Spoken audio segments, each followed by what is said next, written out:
이제 한중 FTA 6년차 모집해냈나? 세 번째 내용은 서비스 분야 이야기를 하려고 합니다. 제가 3대 카테고리 계속 이야기를 하고 있죠. 지난 두 번째 시간에는 관세 장벽 얘기를 했다면 오늘은 이제 서비스 분야와 비관세 장벽 이야기, 규제 이런 이야기를 좀 묶어서 간단하게 한번 설명을 드리도록 하겠습니다.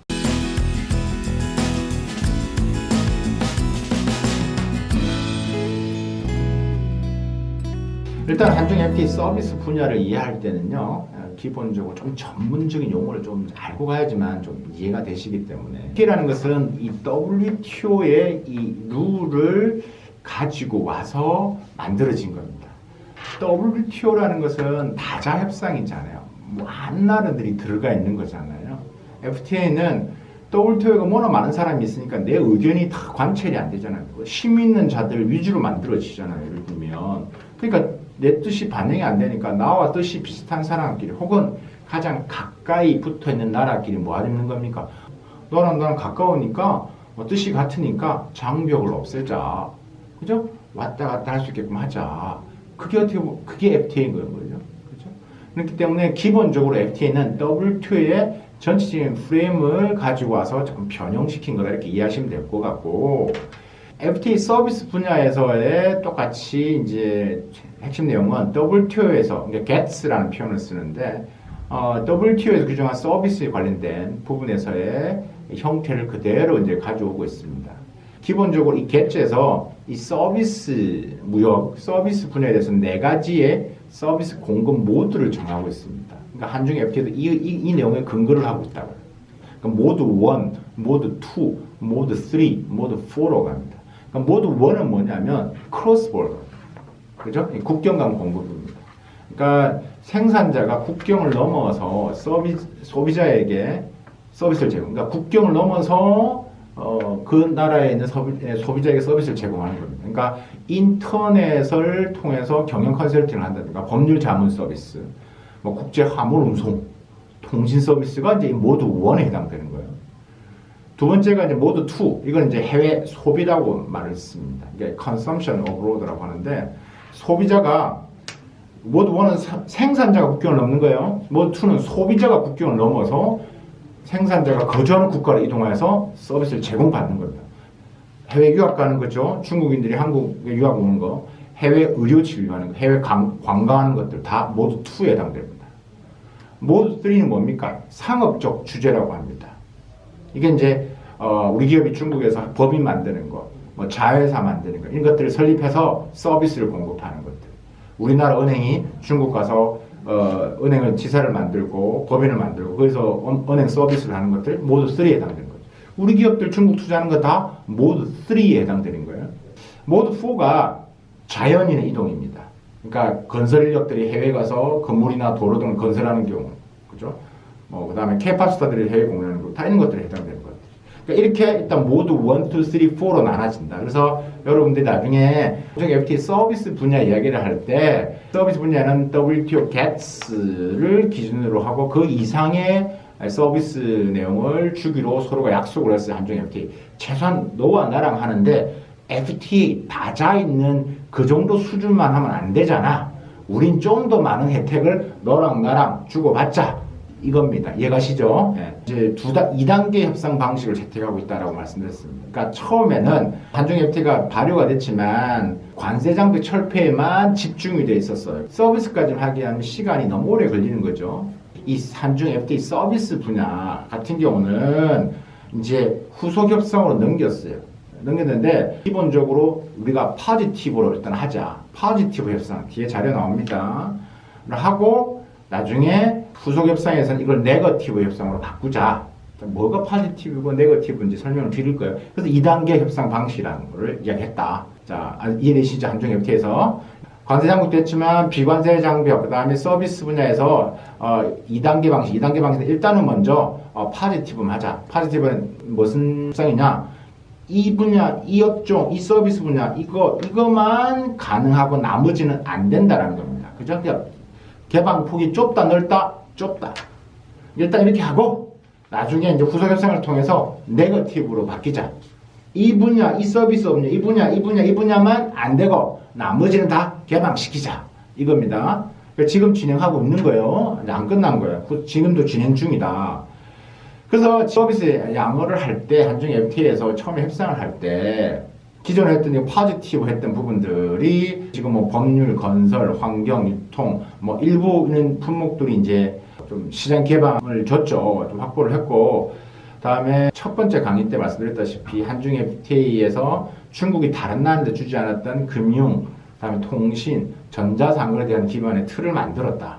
자, 이거 말씀드렸고 네거티브 방식, 좀 2단계 협상한다라고 말씀을 드렸고 지금 2단계 부분에서는 발효가 6년 차 됐잖아요. 한중 양국이 서로의 입장에 따라서 조금 연기가 됐는데 원래는 협정을 발효하고 2년 내에 개시하기로 했었는데 서로가 합의해서 지금 여러 가지 이슈가 많았잖아요. 그래서 뭐 협정 발효 2년 내에 개시를 하고 난 뒤에 2년 내에 완료해요. 그래서 일단 개시는 했고 지금 이제 협상이 진행 중에 있습니다. 이제 곧 끝나갑니다. 그래서 끝나면 또 제가 한중 FTA 서비스 투자 협정의 후속 협상의 이야기는 따로 더 설명을 드리겠습니다. 지금 보시다시피 처음에 한중 FTA에서 서비스 분야에서 이제 포지티브 분야 어떤 내용들이 있냐 보면 이제 뭐 중국 내 뭐 건축 엔지니어링 예전에는 중국이 한국에 있는 레퍼런스 실적을 인정을 안 해줬는데 이 실적을 인정을 해줘서 중국 내에서 건축 엔지니어링 사업을 할 수 있다든가 특히 환경 하수 처리 서비스 분야도 이제 개방을 했고 그죠? 뭐 이런 부분들이 이제 이런 부분만 가능하다 이게 포지티브를 했죠. 그리고 나서 지금 이제 네거티브로 이제 가기 위한 후속 협상을 하고 있다는 이야기고요. 그 다음에 이제 금융, 통신 이런 분야에서도 지금 여러 가지 사전 협의를 진행을 하고 있고 협정에 따라서 최초한 뭐 지금 진행하는 부분도 있는데 사실 우리가 관심 있는 것은 지금 보시는 우리 형사들 분 중에서도 뭐 법률, 상하이 뭐 자유무역지대, 로펌과 협력 이런 부분에서는 분명히 사실 우리한테는 그게 와닿지 않는 내용이거든요. 그러니까 뒤에 후속 협상에서 이제 어떤 내용이 들어갔냐를 이제 잠시 좀 설명을 드리고요. 서비스 분야 말고 제가 오늘 비관세 장벽도 간단히 좀 설명을 드린다라고 했습니다. 원산지 이야기를 제가 또 이제 이어지는 시간에 설명을 드릴 텐데 일단 700불 이내 부분에서는 원산지 증명, CO를 발급을 안 해도 된다라는 거예요. 알아두시고요. 주재원 최초 2년 이상 체류기간, 이 복수비자 발급도 이제 뭐 하신 분들은 이제 알고 계실 거고. 다음에 통관, 이게 중요합니다, 여러분. 이게 상품 반출 관련해서 그 한중 FTA 이게 하기 전에는 통관할 때 물릴 때 세워라 내워라 그냥 중국 해관에서 하면 그냥 기다리라면 기다리겠어요. 이 한중 FTA에서 어떻게 부분에 규정하고 있냐면 무조건 아무 문제가 없으면 48시간 내에 무조건 통관하도록 의무하고 있어요. 근데 이게 만약에 안 되면 여러분들이 이제 건의를 하셔야죠. 여러분들이 알고 계셔야 할 게 이 컨택트 포인트라는 게 있습니다. 그 한국 같으면 우리 관세청 직원이 중국의 몇 군데 뭐 천진, 베이징, 상하이 이런 부분에 코트라라든지 이런 컨택트 포인트를 있습니다. 영사관에도 있을 수 있고 우리가 대사관도 있고 상해 총영사관도 있고 컨택트 포인트가 있는데 그분들한테 여러분 힘든 거를 요구를 하시면 됩니다. 내가 이렇게 힘든데 왜 안 되는 거지? 아무 이유 없이 설명도 안 하고 통관이 자꾸 지연되고 있어요. 그렇게 문의를 하시면 거기에 대해서 여러분들이 활용을 하실 수가 있습니다. 이걸 잘 활용을 못 하시는 기업분들이 많이 계시거든요. 이제 뭐 특수화물에 대한 별도 절차 간소화 부분들 알아두시면 될 것 같고 상호 성적서 이 부분에 대해서는 약간 민감한 부분이 있습니다. 일부 성적서 그러니까 전기용품이나 자동차 부품 이런 부분에서는 상호 부분에 있어서 이제 국가 공식 국제적 공식으로 인정받는 인증 부분에서는 서로가 이제 다 인정을 해주는 걸로 그게 이제 우리가 말하는 TBT인 겁니다. 옆에 제일 밑에 나와 있는 게 TBT라는 게 바로 비관세 장벽을 이야기하는 거고 바로 기술 장벽을 이야기하는 겁니다. 마지막 내용인데요. 후속 협상이 지금 관심을 가지는 것은 뭐냐면 이제 의료, 뭐 건설, 관광 서비스 이런 분야에서 이제 추가 자유화가 가능할 것이냐 이 부분에서도 이제 관심을 가지고 있는 부분이고요. 우리 입장에서는 중국한테 가능한 많은 서비스 분야의 개방을 얻어내는 게 중요합니다. 아무래도 이 서비스 분야는 우리나라가 중국보다 훨씬 더 좀 경쟁력이 있는 부분이기 때문에 그렇습니다. 이 서비스 후속 협상이라는 게 다른 나라와 대비했을 때는 별로 이렇게 낮은 수준이지만 이 지금 후속 협상, 이 네거티브 협상을 통해서 딱딱 안 되는 분야만 정하고 나머지는 다 된다라는 분야이기 때문에 이게 우리가 매우 관심 있게 봐야 되고 거기에 대한 준비를 해야 될 것 같습니다. 중국이 이 서비스 분야를 많이 오픈한 나라가 없어요. 개방을 한 나라가. 유일하게 홍콩하고 체결했던 중국과 홍콩이 체결했던 FTA를 우리는 세파란 말을 씁니다. CEPA. 뭐 한 153가지 정도의 업종을 개방을 했습니다. 대표적인 예를 하나 들어볼게요. 우리나라 CGV 극장 있잖아요. CGV 극장이 지금 현재 중국 내에서 외국계 극장이 중국에서는 독자를 할 수가 없습니다. 그러니까 초창기 때 우리 CG의 CGV 극장이 중국에서 상하이에 들어가서 극장을 했어요. 독자가 안 되니까 협력 파트너와 같이 한 거야. 그러니까 조인트 벤처를 한 거야. 잘 안 되지. 왜 안 돼요? 자꾸 딴지를 거니까 내가 한국에서 해봤던 경험이 있는데 내 스타일로 하면 되는데 중국 파트너가 이래라 저래라 자꾸 이야기를 하니까 천장이 높아야 되는데 그죠? 천장이 너무 높으면 안 된다. 자꾸 말이 부딪히니까 안 되는 거예요. 야심차게 중국 이제 극장, CGV 극장을 들어가서 했는데 독자는 왜? 중국에서 안 되니까. 외국계 극장은. 그런다가 이거 참 힘드네.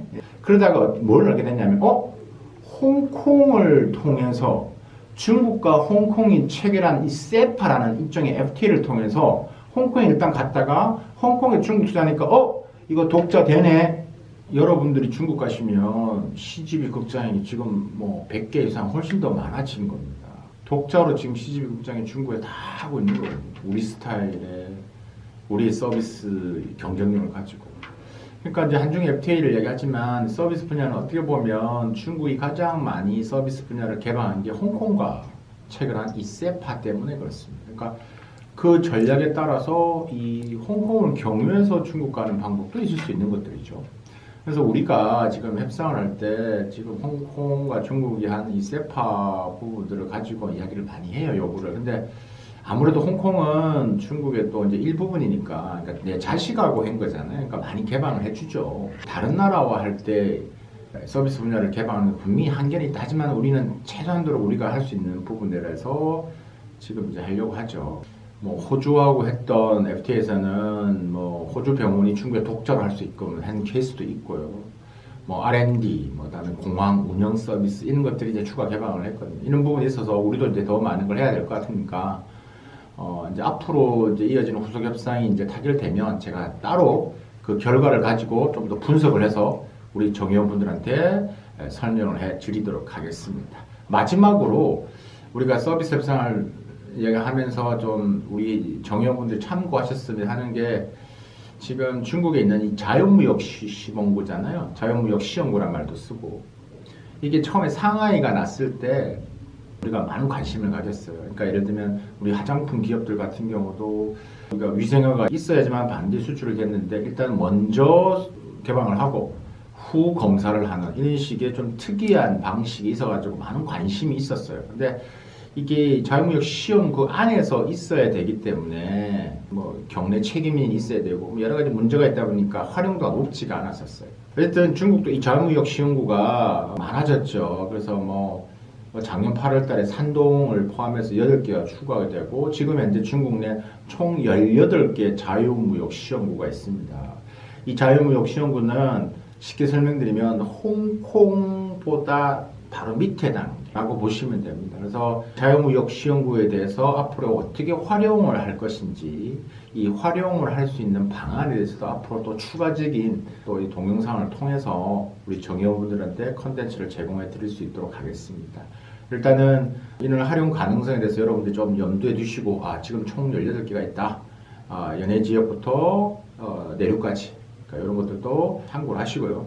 또 저희들이 이게 매번 중국 출장 갈 때마다 이런 지역 방문해서 가능한 우리 또 사단법인 중국 경영소 우리 정연 기업들과의 또 협력할 수 있는 이 접점도 찾으려고 노력하고 있으니까요. 지속적으로 관심을 좀 가져주시면 좋을 것 같습니다.